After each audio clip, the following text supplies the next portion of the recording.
Welcome back, everybody. Thank you for joining us. It's Monday, August 3rd. Thanks for being with us. I'm Tyler here at the REDX. I have Nicole Espinosa, the short sale queen, with me today. We are going to talk short sales, which is really, really cool. I'm super excited to have her with us. And we've been talking pre-show, and I'm already really excited about the things we're talking about. So it's going to be fantastic. Nicole, thank you for being with us today. Yeah, thank you so much for having me. I'm excited to be here. You're welcome. So everybody, you know the drill. You're on Facebook, you're on YouTube, you might be on our website, wherever you're at. Make sure if you have questions for Nicole that you chat those in here. I'll make sure that those questions get relayed over to her. She's going to teach us some amazing things. She has a phenomenal amount of experience with short sales and pre-foreclosures and the like. And so we're going to get into the nitty-gritty here in just a minute. But thank you again. Again, regardless of the platform you're on, make sure to chat your questions in there. So Nicole, you've been doing this short sales specifically for a decade. Is that right? Almost, yes. So can you give us a little bit more? Tell us a little bit more about who you are. And I like the story of how you kind of got into this that you were telling me pre-show. So can you give us kind of a Cliff Notes version of how you got to where you are? Yeah, absolutely. So I was telling Tyler before we came on that for me, this is like a full circle because I actually started when I decided that I wanted to start prospecting for short sales using REDX and the system that you guys use to call pre-foreclosures and people in auction. So it's very cool to be back, so many years later and be able to talk to you about this. So great system, obviously a fan. But when I first started, my exposure to real estate was actually REO. So I got in like at the worst time that you could get in, right? I was working with asset managers and working on a brokerage that highly specialized in foreclosures. That's all they did. And started building relationship with asset managers. And we were doing hundreds a month, and that's all we were doing. And so I had a crash course in like a very difficult part of real estate. And over the years working there, I got burned out really quickly because I was also in charge of, obviously getting everything done, but, evicting these homeowners. And it was very, as a new mom at the time, it was very defeating because you would see the families that you'd have to kick out. And really there were at the time, 2008, 2009, there were no real options for homeowners. Short sales wasn't a buzzword, right? There was really no system set up for it. So fast forward, I got out of that and got my license, and the first listing that I had was a short sale. And it wasn't, all I knew is that I had a listing, and I'm sure all the agents can relate, like, oh, you got your first listing signed. It was like 2 weeks into me being licensed, and the homeowner was like, I can't afford to sell it at the price that you need to list it at. And everyone around me told me just walk away from it. And that really bothered me because one, I got a listing, so I wanted, to close it. Right. And two, of course, right, we're salespeople. And two, I was like, okay, well, he still needs help. So what do I do? And it was really calling Aquin at the time and, okay, so what do I do? And going through the process. The poor guy probably can't stand me. It was like an hour and a half of me just asking questions because I had no idea and everyone around me couldn't help at the time. And that's how I got into it. And then I realized this is something that no one understands. Either they don't understand or they don't want to deal with it. And that was my start in the business of doing what I do now. Well, and it makes, like I said earlier, my experience is people either love short sales or they hate them. Like you said, is they don't want to learn the different way of doing things because there's so much involved. Right. And I've said that on the show before. People either love them or they hate them. But I think that the hating them really comes from a lack of understanding how they work, what work goes into it as an agent for you to do to help the client. And so that makes total sense to me. And I love the story you shared with me. You were like, look, I wanted to help this guy and I wanted to get paid. Right? That was a lot of the motivation behind that, which is awesome. Right. So help me understand if I'm a new agent, where do I start? Right? You were a little bit unique because you had your job prior to being licensed was working for this brokerage, right? And working with REOs. And so there was exposure to you. Let's say I'm a brand new agent and I have no idea, but I realize, or maybe I'm seeing the signs that short sales might become more prevalent in the future. Yeah. How do I get started here? What's your advice? So the best advice is to make sure that this is something that you want to do, right? Like you said, it's not for everyone. And really doing short sales does not make sense to do one or two. It's not profitable. You're doing an injustice to your client, to yourself, because you're going to be spending so much time on this one deal and you have a buyer, seller. And so I always tell agents, you know, focus on one thing, go all in, right? Have your specialty, have your niche, because you're really not going to be able to be good or the best at anything if you spread yourself so thin. So if you are a new agent, learn the basics first.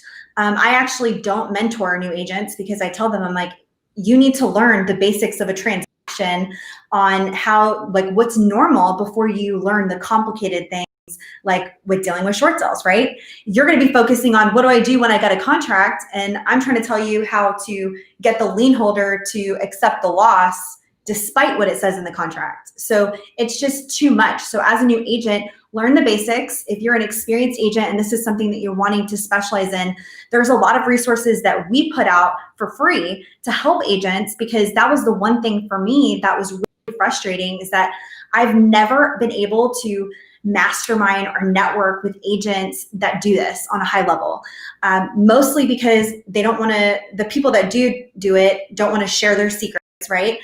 And the other ones, they just don't put any information out. And for me, I've always been so passionate about teaching and helping other agents and just really giving back to the community, because I have painfully learned a lot in the last decade of really embracing the failing forward of how to make this business not only profitable, but to help these homeowners, because every short sale is different.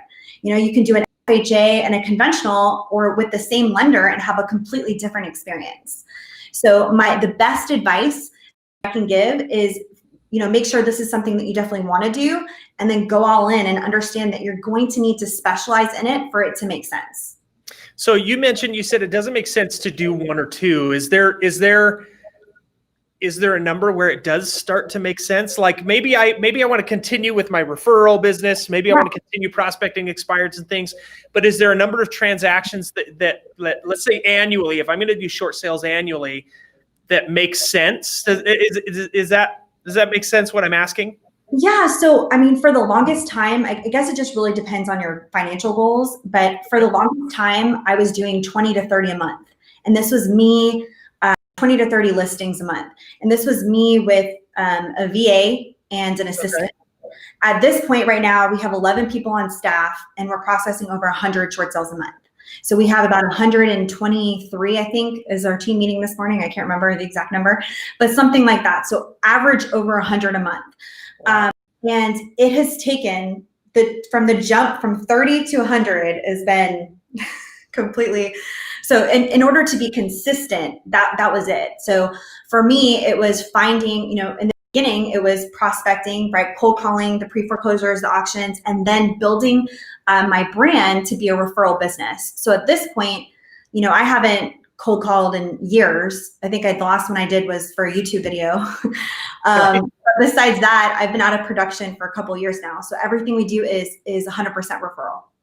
Wow, that is amazing. And 100 per month on average, right? There's a reason you're the short sale queen, right? I mean, that is a tremendous number of transactions, which is phenomenal.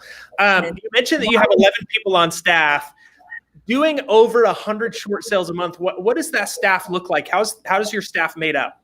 Yeah, so I have my operations manager, Stephanie, who is my right-hand person. She's amazing. She was a game changer for my organization because she has implemented our system that we use now. We use Infusionsoft.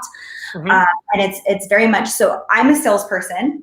So for me, systems did not come naturally. I am the get it done, I'll figure it out. And as you scale, obviously we know that's not really the way to get it done, which is why I was stuck at that like 30 listing a month for a really long time.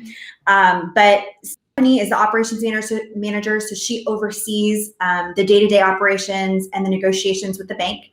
I have 2 negotiators that they are assigned. So we have it set up a lot like the banks, where you have someone that does the intake, and then as soon as the lead comes in, they pre-qualify them to make sure that they actually qualify for a short sale, and then they assign it to a negotiator. Gotcha. And so our negotiators are assigned to that client. So they have a point person throughout the entire transaction, and they're responsible for negotiations until closing. And then we have a handful of virtual assistants that all they're doing is calling the bank to Wells Fargo. Hey, Wells Fargo, all 10 files. Did you get her email? Did you get her fax? Can you send it to us? Can you respond? That's what we do. So that takes up a lot of the time when you're processing short sales, is calling the banks, because you can be on the phone for 45 minutes, an hour on one listing. And so it helps when you do it in volume. And the VAs don't do any of the negotiations. So they don't talk about anything in regards to the file for like the client's personal situation. All they're doing is staying on hold and saying, hey, did you get this? Yep, I'm calling again. Did you get this? And so that has been just amazing for us, because that allows everyone else to do what they're good at and, get things moving and not waste time, just being on hold. That's phenomenal. And it's starting to make sense to me now, right? It doesn't make sense to do 1 or 2, do it in volume, right? Because that, even the act of getting a bank on the phone could be a long time. So once you're there, you want to go through as many files as you can before that person gets sick and sicky and moves on, right? Absolutely. That's amazing. And real quick, thank you everybody who's with us. We've got some of our regular listeners who have chatted in. Thank you for being with us. Again, we're talking short sales. So if you have questions, please chat those in. And really, the sky's the limit here. We have the short sale queen, as she's mentioned. She's doing over 100 of these every single month. So she knows the situations, the different ins and outs of how to do this. And she's willing to pass that information along to our listeners today. So again, as you have those questions, please chat in. So Nicole, I'd asked the advice that you'd give to somebody new. And ultimately that advice was, make sure you're committed and you're ready to jump in and build this out as a specialty. What's the next step? Let's say somebody comes to you and they say, yes, I'm ready. I'm not a new agent. I've got, enough transactions behind me to have an institutional knowledge of real estate. What's next for that person? How would you mentor that person forward into building this out in their business? So I actually have so you're saying for me personally? Mm-hmm. So I have a group mentorship program that we have. Each class has up to 5 people. And I do 1 class every 3 months, just because, I am running a business too. Right. But I do offer that for agents that we do. I do take applications. We have a waiting list. And I offer that, and I basically show them my entire business. And so my goal, my vision is to create this community of agents that even after the program, that we have this mastermind where they have this support and we can help each other as we're processing and going through as things change, right? Real estate is always evolving and is always changing, to have that support, because I never had that. So that's my goal. The reason why I'm even offering any type of mentorship in the last 6 months is because I want to create that community. So if that's something that they're interested in, they would reach out to me and I'd help them. And what I do is, it's a 3-month program, and I basically show them all of our systems. They have access to my staff, to what we do, our short sale packets. I mean, pretty much everything. That's awesome. And that's where you'll take them through the nitty gritty day by day. Here's how you handle these transactions, that sort of thing. That's fantastic. We've got one question. Steven, thanks for messaging in. Steven's a regular listener. He says, does our team list short sales, or do you just help the parties through the process? So are you simply negotiating on behalf of the homeowner, or are you also listing and selling those homes on behalf of the banks? We are listing and selling them. So we are licensed, and that's how we're able to get compensated. So we represent the homeowner as the licensed agent, and we charge the bank our fee. So the homeowner is getting everything negotiated on their behalf at no cost to them. So pre-show, we talked a little bit about how things have changed, right? We talked about how there used to be these big companies that would do the negotiation, and that was somebody that an agent would partner with and kind of get through the process. And that's really no longer the case, right? You'd mentioned to me that really the agent themselves need to be that negotiator, or like in your situation, have somebody on staff who's familiar with that process. So if somebody's, let's see, I just lost where my question was as I was explaining what you and I talked about prior. What it looks like now as far as the negotiators? Yeah, we talked about how it's changed and what it looks like now. Tell us more about that. Tell us more about going through those negotiations as the agent. Sure. So like you said, back in the day, there used to be big companies that would just process. I mean, investors used to have their own processing companies, and you don't see that anymore. I mean, there are still a couple out there. I'm not saying they're all gone, but you don't see that as much anymore because the banks are a lot stricter with their guidelines on charging negotiation fees, and they're so much harder than they used to be. So back in the day, when there was just loss mitigation departments and not necessarily short sale departments, and there wasn't, a lot of these government guidelines, you could get away with a lot, right? So investors used to process their own short sales, and really it wasn't a requirement to have a licensed agent involved. Well, hundreds of thousands of transactions later, the banks got smart and said, okay, we need an agent to be involved for the fiduciary responsibility of the seller to manage the transaction, because if an investor or a buyer is negotiating, of course they have an incentive to get the price as low as possible and things like that. And so we were seeing a lot of that in 2010, 2011, and a lot of fraud because there wasn't an agent involved. I mean, even with agents, but just in general. So a lot of the negotiation companies don't exist anymore. A lot of attorneys, I see, I still know of maybe one or two attorneys or law firms that will do negotiations, but if you really look at it on behalf of the client, it's always best to have the agent do it, because the attorneys don't really care either way if it gets approved, because they get that monthly fee. And so a lot of those end up getting foreclosed on because these are not, it fits in a box. Like if you have a problem that comes up, you need someone that's going to be able to create a solution to get them to the closing table. I love that. Thank you. So a couple of questions have come in. Amanda from Texas. Thank you, Amanda. She says, do you need any special negotiation techniques to work with lenders as opposed to individual buyers and sellers? So what does that look like? Or what techniques and things do you use that are maybe different from the typical transaction with a buyer or a seller? Yeah, so I think negotiations is negotiations, period, right? So negotiating is what? Trying to get all parties to the same objective, right? So as far as what it looks like, it's different. I mean, you are so involved in the seller's personal financial situation. So unlike a traditional transaction, when you're representing a seller, you're not going to know in a traditional transaction what they're spending on toothpaste every month, right? Like that's how deep in their financials you are. You have their tax returns, their bank statements, you have all of their information. So understanding that it is very personal and the homeowners don't have any funds, you have to be their advocate. So, if the HOA is like, hey, I'm not going to take a $5,000 loss, and the bank's like, I'm not going to pay the HOA, how do you get them to meet in the middle? And so a lot of times, as far as like a tip, like a tactical thing that I can tell agents is that I honestly just pin everyone against each other. That's my best advice, is that I go to the HOA and I say, hey, the bank will only pay this. And then I go to the bank and say, hey, the HOA will only pay this. And the leverage that you have with these other liens is that if you can't come to a resolution, they get wiped out in foreclosure.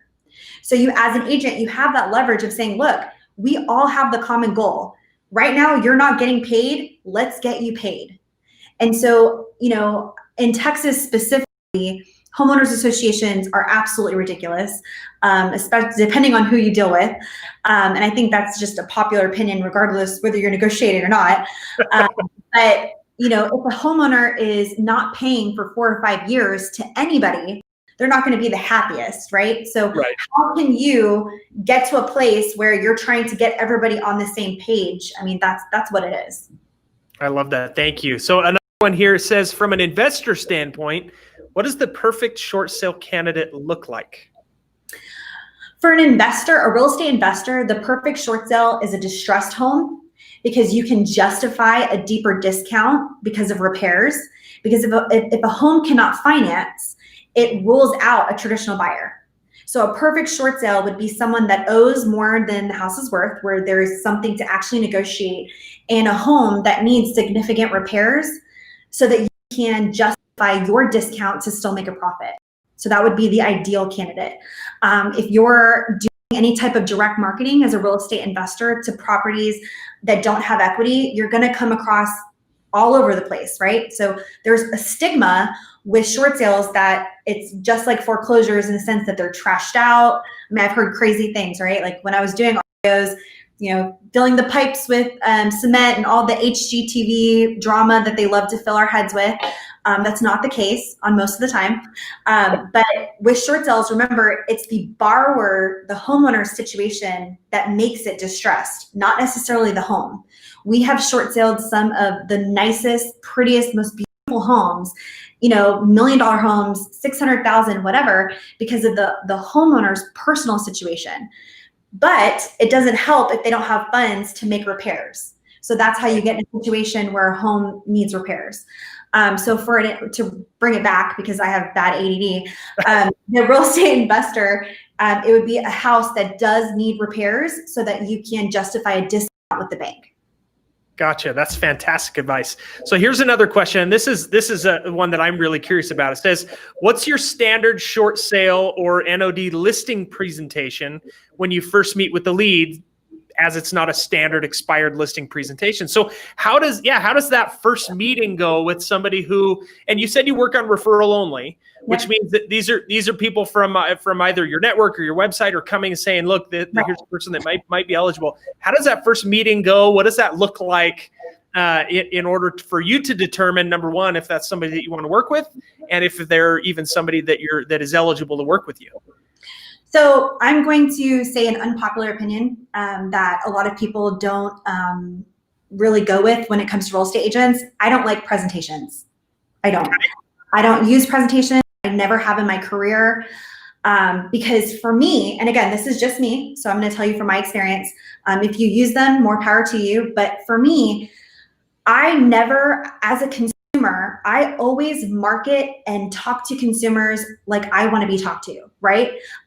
Most people don't want to be sold something, right? They put their wall up, they have their guard up if they feel like you're walking in as a salesperson. And as real estate agents, I don't know where we learned this, but there are so many that are like walking car salesmen. And you see that a lot where they're like, they're spamming like, I'm a licensed agent, and they have this commission breath where they're like trying to, just solely focus on, how can I make money, right? And people can see that. So when you are, I can go on a whole tangent about that, but when you're focusing on people in pre-foreclosure, they don't care about anything other than having a solution to their problem, right?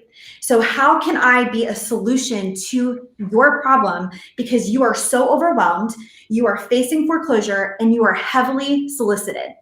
So what am I going to do to instantly build rapport so that you trust me as a resource instead of someone that's just trying to make money off of you, right? So when your perspective changes and you think that way, you build rapport. I don't need a presentation. I don't need anything other than when I have a conversation with you, I'm going to get to the heart of why you're in this situation. And then I'm going to show you all of your options. Now, whether you're going to go with me or not, which you are, but you just don't know that yet. Whether you're going to go with me or not, you're going to understand why this is the best option. And when these sellers and these homeowners have their guards up, it's because they don't know what they don't know. They have no idea why I am the best thing that's ever happened to them, because I'm going to advocate for them. I'm going to save them from foreclosure, and I'm going to settle their debt, and it's not going to cost them anything. They just have to trust me. So my approach is completely different. I know that we're in sales, but we take this completely wrong approach and we forget that we're dealing with human beings. And we forget that it's specifically in this type of seller where they are distressed and they are emotional, that we have to get down to how can I build a relationship with you so that you trust me and understand that this is your best option. So that's the approach that I take. So how often are these conversations highly emotional for the homeowner? Because like you said, this is a distressing situation. Yeah. And then how do you draw the line between I'm going to be empathetic and at the same time, I'm going to tell you that this is what you need to do, in order to get out of the situation that you're in? So it's a great balance between I'm always empathetic, but I'm always going to tell you how it is. I have no filter whatsoever, which is great for what I do, right? Because you have to understand that if you guys are using REDX and you're calling pre-foreclosures, 99.9% of these people are absolutely delusional. I mean, that's just what it is. Like, they are delusional because they're behind. They have not been foreclosed on yet, and they've put their head in the sand, and they somehow think nothing's going to happen to them. So they're just like, if I avoid it, it doesn't exist. No, it's very real. And most of them don't wake up until they're like, hey, by the way, you have a foreclosure date in 2 weeks. So a lot of it is breaking down that wall that they've put up of saying, hey, no, I'm going to talk to my bank. I'm going to work it out, and getting them to understand the sense of urgency, creating that sense of urgency. Because I can be on the phone with someone and the first thing they can tell me is, I think actually the last one I did, when I did it on my YouTube channel, it was live, and this guy was like, nope, I already have a bunch of agents that already told me that they're going to help me. And I'm like, oh, that's awesome. So why haven't you, gone that direction? And then it turns out he had a bunch of agents telling him that they could help him, but he never even allowed the conversation to go there, because in the back of his mind, he was just so tired of people soliciting him. And then I was like, okay, so I already worked it out with my bank. Okay, awesome. So what did they say? And they're like, crap. Like, I have to keep answering these questions. And then he's like, well, they said that, I could apply for a loan modification. Okay, great. Have you done that? Have you submitted the application? Did they send you the RMA? Okay, so this is what you need to do. And then it turns into, instead of me putting my wall up and telling you basically to go to hell and be emotional, it's like, oh, wow, she actually knows what she's talking about. And now maybe I can get some direction. So it's always being empathetic, but it's always driving the bus. It's always being the person that, you have to take control of the conversation. You have to take control of the transaction and understand that they're not going to tell you what you need to know. You have to ask the right questions to get there. Yeah, it sounds a lot like tough love, right? Like, you're there to help this person. At the same time, you're pushing them through the process, because otherwise they're just going to sit down and pushing, grab, something like that. Potato. So here's another question, and I know how you're going to answer this question. Okay. But Steven says, so would you call the REDX pre-foreclosure lists to solicit short sales, or is this done by letters through something like Remind? And then the next question actually is, what list does she recommend? So for somebody who's wanting to go out and solicit short sales, where do they find these lists of pre-foreclosures? So guys, guess what? That's funny. I happen to sell lists of pre-foreclosures. I didn't enter this. So and that's what makes this conversation so great, because it is so authentic, because I did start using REDX when I first started. And so I'll tell you guys, the great thing about Vortex, which is a system you guys use, is that when they pull the data of pre-foreclosures, it also cross-references anything that's listed or that was listed. And so that way it automatically eliminates, people that you don't have to do the research of like, okay, I found this house. Now is someone else working with them? So you can filter out all of that data. It's going to be a lot of different things, right? So you can do cold calling through the list. You can send out direct mailers. I will tell you, just like anything else, the direct mailers, it has to be almost like a compound effect. Like, they're not going to respond to that one letter, right? Like, you have to be consistent with it. If you're just starting out, the best advice I can give you is just get on the phones. Now with COVID, I would tell you to go door knocking, but people are kind of weird about that, and it might not let you in the house. Whatever your belief is, fine, whatever. But the best thing you can do is cold call, because that way it's a numbers game, and you're going to try to reach as many. Then it's just your time, right? It's just your time on how many contacts that you can get. So it seems like the listeners, this is what they want to know, right? Is how do I do this? Because Bruce asked this question. He says, how did you start getting short sale leads before all these referrals? And you've answered that by saying REDX is how I got my start. What aside from getting a list from REDX or a company that provides something like REDX, what are there other ways of going about doing this to go out and, I mean, could you partner with bankruptcy attorneys and get referrals that way? I mean, what are some other ways that people could go out there and start building a clientele or an inventory of short sales? So a lot of what I say is just being a resource, right? So I've never asked for business. I've always just been a resource for the community, and referrals just come as a result of it. Wherever market that you're in, if this is something that you're trying to do, start talking to people about it. Start telling people this is something that you're specializing in. You said bankruptcy. Bankruptcy is a great, if you know bankruptcy attorneys, those are great relationships to have, because bankruptcy is just a Band-Aid for someone's financial situation, because at the end of the day, they still have to do something with the house. Right. So there's always a time frame where the attorneys could care less and they say, okay, well, just let it foreclose. No, I can actually help you with the short sale to avoid that. So you guys can be a great partnership or a great relationship for that. The probate, people that have passed away, they don't know what to do with the house, especially if, it's a loan where it's been default for a really long time. Those are great relationships to have, or people to prospect towards besides pre-foreclosure.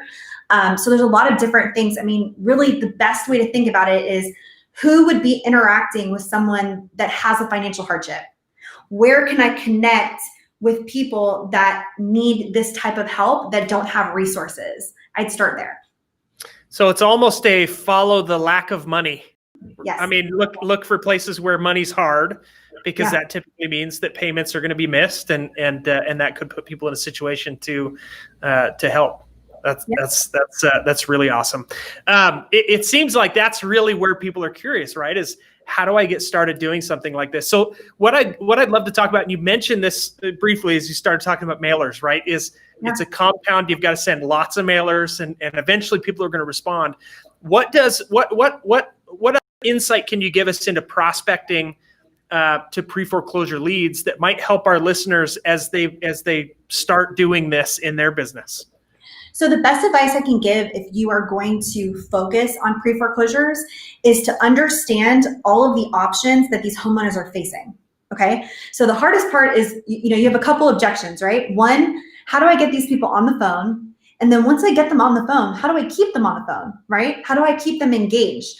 The only way to do that is to understand what they're talking about, speaking their language, right? Getting down, I always talk about their motivating factors. What is the reason why they would agree to sell, right? What is the reason why that they're in this situation that would motivate them to do a short sale? They're gonna hit you with, hey, I wanna do a loan modification. I got presented with a deed in lieu. I'm just gonna do bankruptcy. All of these different things. Understand the positive and the negatives of all of these options these homeowners are facing, so you know how to overcome those objections. Understand that a loan modification, what that really means for a homeowner and the situation. Most of the time, it puts a homeowner in a worse situation. So if you understand those different options, you'll have the foundation to build rapport a lot quicker so that you can have a conversation with them. If your approach as a realtor is, well, I can help you sell your house, that's the last thing that they want to hear. In fact, most of the time, I don't even say I'm a realtor. Most of the time in the conversation, I end up telling them I'm a realtor, of course, but I don't lead with that. Most of the time I say, hey, did you figure out what you're going to do with the house? I actually have a couple other houses that I'm helping these homeowners, just curious to see if you've taken care of it. And then that kind of leads in the way of the conversation. So if you're coming in any cold calling that you're doing, if you're coming with the approach of, I'm a real estate agent, you're immediately going to get shut down, because the last thing that they want to feel is like you're trying to make money off of them. What you're saying totally resonates with many of the other conversations that we've had on this podcast, right? Is this idea that, and you even used the term commission breath, right? Is coming in and coming in as a realtor who simply just wants to sell the house does shut off any further communication, right? The barriers go up. And so I love this idea that you're going, I don't even mention that I'm a realtor. I just come in and say, I'm helping other people. I can also help you and help them understand what their options are. And in your situation, many of the times that turns into a client. but it's because you came with that approach that, look, I'm going to provide you with a service. I'm going to provide you with some knowledge and some help, and maybe even just some guidance and put you on the right path. And then that works in favor for your business. Absolutely. So Jody asked a question. She says, so foreclosure and bankruptcy are way worse for the homeowner than a short sale. Can you help us understand, and because there's probably other listeners that have these same questions, maybe new to real estate, what are the benefits of a short sale versus foreclosure for the homeowner? Yeah, absolutely. That's a great question. So with a short sale, we are actually settling their debt. So what affects their credit is the missed payments. So every month, and that happens regardless of whether they're doing a short sale. If they're behind, that's going to affect their credit. In a short sale, it's going to show as paid. And in the approval letter, which is what we work, towards to get, and that's the whole point, it's going to outline that they are forgiving that debt, that deficiency, which is the difference between how much they actually owe and what we sold it for, that they're forgiving it so that the homeowner can walk away free and clear from that house and from that debt. And that includes anything that involves the house: HOA fees, city liens, taxes, like anything that's associated with the home, we get paid. So when you look at it, it's like, in what world do you get someone advocating for you, and getting all your debt settled with no recourse in any other situation, right? So that's why this benefits the homeowner. Now, the bank is not just doing this because they have a big heart, right? The bank does a short sale. Remember, they're a financial institution. They're outweighing the benefit of a short sale versus a foreclosure. So if they go forward with the foreclosure, they have to hire a foreclosure attorney. They have to pay, and remember, they haven't been getting paid this whole time. So now they're out more money. Depending on the state and the foreclosure laws, it could take years. And that's just years of them not being able to collect on the debt. So now they've been behind, they have no one paying them, so they're in default, plus now they're out all those expenses. And then at the end of the day, they're gonna list the home with the realtor and get the as-is value. So that's why they're willing to do a short sale, because they know that, okay, a real estate agent's involved, they're gonna try and get the highest and best for the house, the homeowner is gonna cooperate, and we're gonna save money. So that's why it's a win-win for all the parties. And that's why they also agreed to waive that deficiency and waive the debt, moving forward. In a foreclosure, they're opening themselves up to liability. So they're opening themselves up to getting sued afterwards, pursuing them for that deficiency, as well as, having a foreclosure on your record, which, whenever they decide to report it, 7-10 years, it's going to be very hard to rebuild after that point. That's a fantastic answer. And the way you explain, look, the banks, they're, like you said, they're not doing it because they have a big heart, right? Is essentially what they look at is, what's the opportunity cost for us on this property, right? They don't want to take ownership of the property. If they were in the real estate investment game, they'd be doing that. They wouldn't be in the banking game. Right. And so they look at the numbers and go, it's better for us to take the loss and have what money we can so that we can go reinvest that elsewhere. And in that situation, it is so much better for the homeowner. They can walk away and within a couple of years even be eligible to buy a home again, correct? Absolutely. So depending on, obviously credit's a revolving factor, depending on the rest of their credit, they could get an FHA mortgage 2 to 2.5 years after doing a short sale. So really, this does help them move forward, onto the next chapter of their life and rebuild. It's amazing the difference, right? And it's unfortunate that knowledge isn't readily available for the homeowners, right? The banks don't go, hey, you missed a payment, look at what your options are, right? Yeah. It requires somebody like you in your position with the knowledge and experience that you have to call out to that person and go, the bank's not telling you what your options are. Even an attorney's not really telling you what your options are. Let me open that up for you, which is phenomenal. It's amazing what you've been able to do in 10 years to build this to 100 plus transactions a month, 100 plus, you said, what, 123 that they have right now, which is phenomenal. It's just amazing.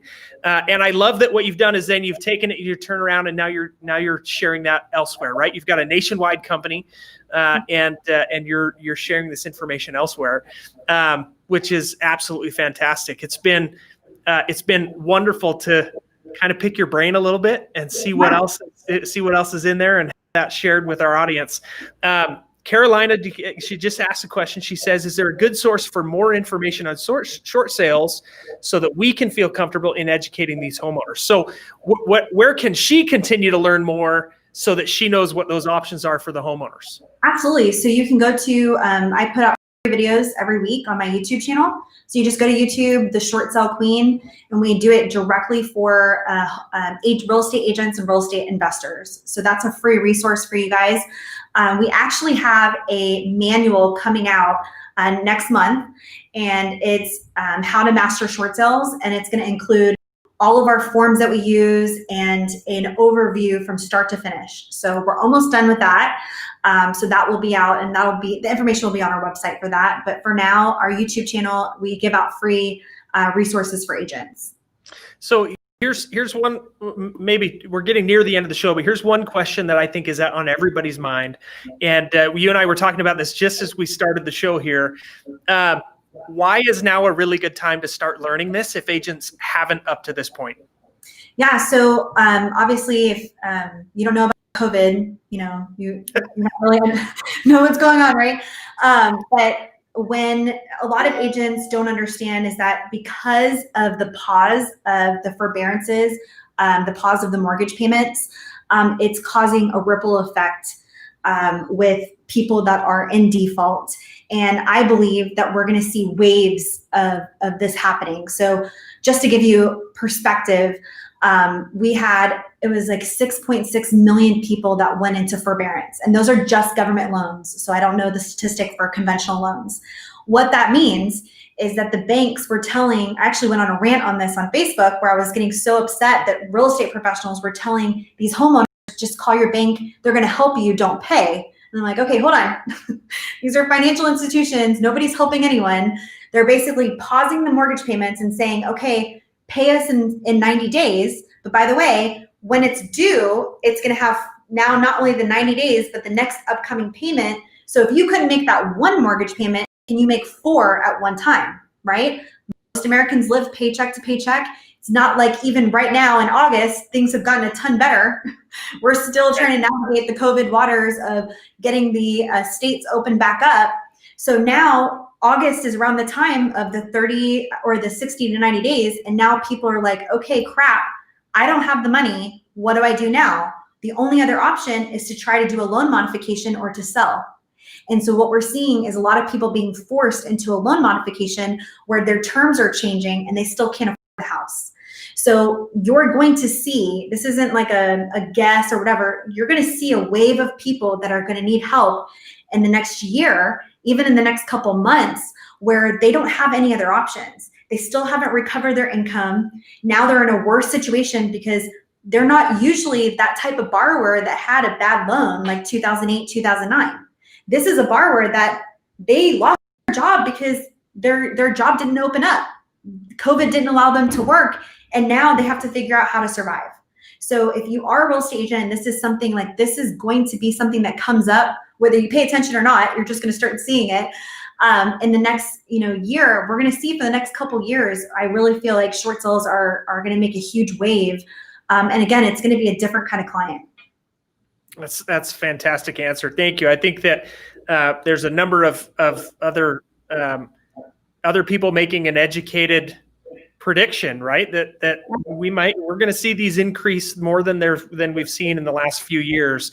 The last several years, we've seen really, really steady inclines and increases in property values and declines in interest rates. And then COVID threw a wrench in all the spokes, right? And so we don't know how that's going to turn out, but based on what you're saying, I mean, that's what most people with that same education and perspective are saying is we may see these increase, and it's going to be necessary to know how to handle these transactions. Nicole, thank you so much. This has been a fantastic 45 minutes that we've chatted.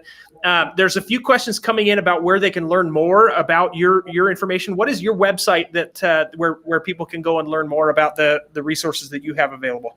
Absolutely. It's thessqueen.com. So thessqueen.com. Perfect.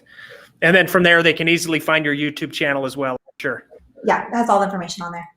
Awesome. Well, Nicole, thank you so much for being with us. If you'll hang tight with me for a few minutes after the show, we'll go over a few things right after the show. But thank you so much, everybody, for chatting in. Lots of questions, which was fantastic. If you didn't get your questions answered, please go to our REDX customer forum. That's a fantastic place where you can mingle with other REDX prospectors who are using the pre-foreclosure product and using our other products. So log into Vortex, and in the upper right-hand corner, you'll see the forum link there. Again, if you're not registered to get the updates for this podcast, make sure that you go to our website, theredx.com, click on podcast in the banner up at the top there, and you'll be able to register so that you can get the email updates about the shows, when they're happening, who's going to be on them, and then obviously some of the replays and things that come from that. Again, Nicole, thank you so much. This has been fantastic. It's awesome to see what you've done with the knowledge and experience that you've gained over the last 10 years. It's going to be really exciting to watch you for the next 10. So thanks for being with us. We'd love to have you back on the show. And so we can talk about that in the future. Again, thank you everybody for being with us. We'll be back on Wednesday at 1:30 Mountain Time. Have a happy Monday.